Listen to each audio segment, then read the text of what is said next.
घोषणा किया गया राशि देने की, उसमें बहुत से पंचायतों में लिस्ट को काट दिया जा रहा है और माना जा रहा है कि जो स्थानीय जनप्रतिनिधि है पंचायत स्तर के, उनमें होड़ लगी है क्रेडिट लेने की, और उस क्रेडिट लेने के चक्कर में उसमें पंचायत के जो पीड़ित लोग हैं उनका नाम काट दिया जा रहा है। देखिए, यहाँ तो होड़ मची हुई थी यह क्रेडिट लेने की कि बड़हरा बाढ़ग्रस्त घोषित नहीं हुआ है। आपने स्वयं कहीं इंटरव्यू लिया था किसी महोदय से, उन्होंने कहा कि बड़हरा बाढ़ग्रस्त घोषित नहीं हुआ है। हमने कहा कि 3 तारीख से बाढ़ग्रस्त क्षेत्रों में पैसा जाना शुरू हो जाएगा। 3 तारीख से पैसा जाना शुरू हो गया, कई पंचायतों में गया और वो 7-7 हजार रुपये की राशि दी गई। तो पहले तो जो ये लोग कहते चल रहे थे कि बाढ़ग्रस्त नहीं हुआ है, तो अब ये तो तय हो गया कि बाढ़ग्रस्त हुआ तभी पैसा जा रहा है। ये सूची जो बनी थी वो 2021 के आधार पर यह पैसा जा रहा है। 2021 में जो बाढ़ की स्थिति थी उसमें जो सीओ थे बड़हरा में, रामबचन राम, उनके द्वारा काफ़ी अनियमितता बरती गई।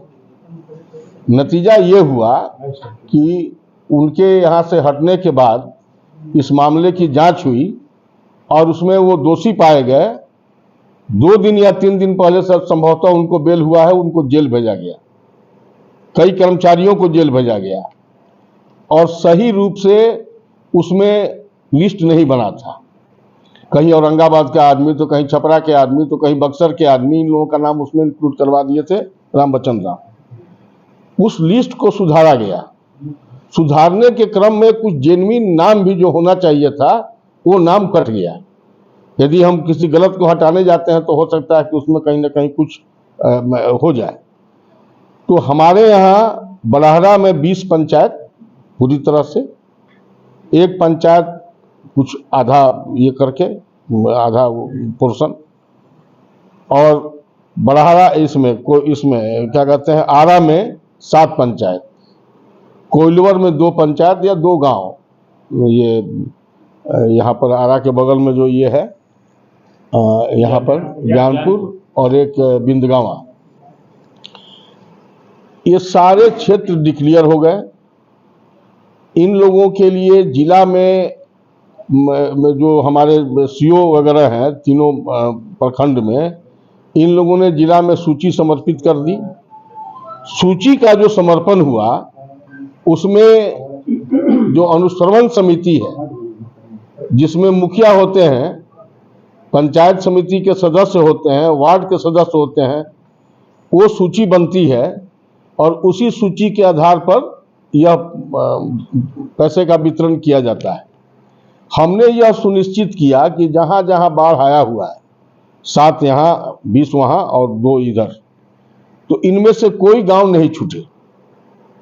और मेरी जिलाधिकारी से बात हुई, मैंने उनसे स्पष्ट कह दिया है और उन्होंने कहा कि ठीक है, बाढ़ के बाद ये जो पैसा बंट रहा है तो जो जो लोग छूट गए हैं उन पर भी विचार करके और एक लिस्ट हम अलग से उनसे मिल करके उनको देंगे।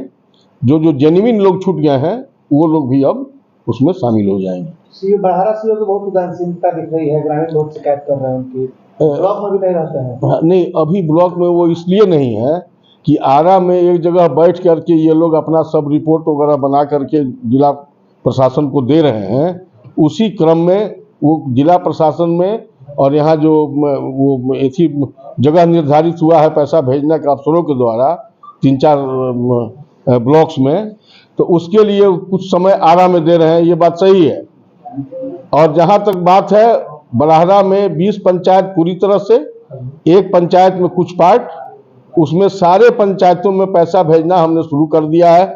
कुछ जगहों पर लिस्ट नहीं आया था, जैसे गजियापुर पंचायत है, चाहे और भी 1-2 पंचायत है, वहाँ से अनुश्रवण समिति की सूची नहीं आई थी, उसके चलते कुछ देर हुई। ये सारी सूचियां अब जमा कर दी गई हैं और एक एक गांव में, एक एक पंचायत में पैसा जाना शुरू भी हो गया है। लेकिन ये पैसा पटना से भेजा जाता है, आपदा प्रबंधन विभाग से जो हम सूची भेजते हैं वहाँ से पैसा भेजा जाता है। तो कुछ भले देर हो रही है लेकिन वो लोगों को मिलेगा जो बच जाएंगे एक्चुअली जो ऐसी हम जो घिरे हुए थे बाढ़ से, तो उनके लिए पुनः हम लोग डीएम से बात करके उनको भी दिलाने का काम करें। किसानों के लिए क्या किया जाएगा? किसानों के लिए ये किया जा रहा है कि कल भी हमारी बात हुई है जिला कृषि पदाधिकारी से। हमने उनको इंस्ट्रक्शन दिया है क्षेत्र के विधायक के नाते कि एक एक गांव में और एक एक खेत की सूची